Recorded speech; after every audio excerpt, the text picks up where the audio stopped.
I've always had a love of sound and music. When I was about 5 years old, I used to carry on a cassette recorder and record all the strange sounds in my house, and also tape the songs off the radio I liked. And that sort of set me on a lifelong journey to discover this sort of world that is out there of unusual and fascinating and emotional music. I can remember very clearly watching films in the cinema where you're kind of overwhelmed by the scale of not only the picture but the sound. And up to the age of about 9 or 10, I felt like I wanted to be a part of the noise that was made that made me feel the way I felt. I think everyone can relate to the emotional power of music. It's one of the few things that is so intrinsically connected to the sort of emotional map of your life. Music's an extraordinarily powerful memory reservoir.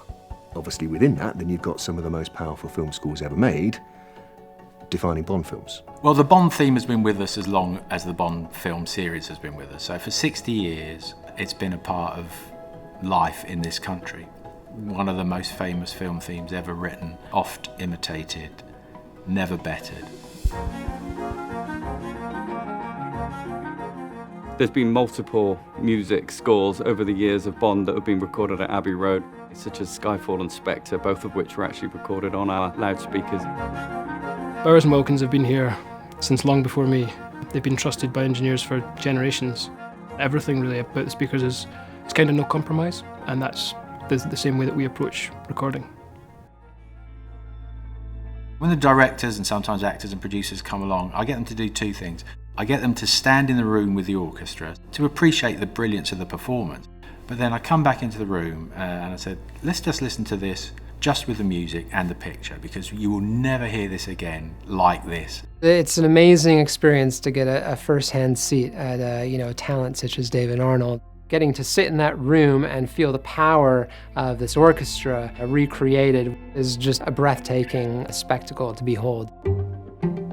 For the 60th anniversary of Bond, we thought the sort of fitting way to celebrate our history was to focus on the history of the music in the films.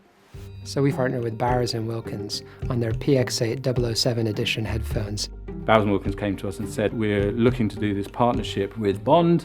Can you go away, research it, come back with some ideas? We were discussing things with Eon Production, and we managed to go to meet their archivist, Meg. I took samples from every decade of Bond, from sort of hand props to costume to, gadgets, and let them kind of look and see what related to their project.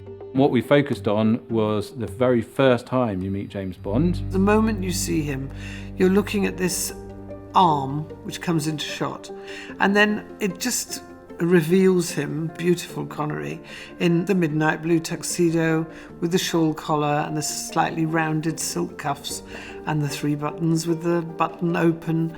He looked like you would want James Bond to look. He felt dangerous and he felt confident, and the music's doing all that as well. So the combination of those two things, all of a sudden you go like, oh, that's the guy, him.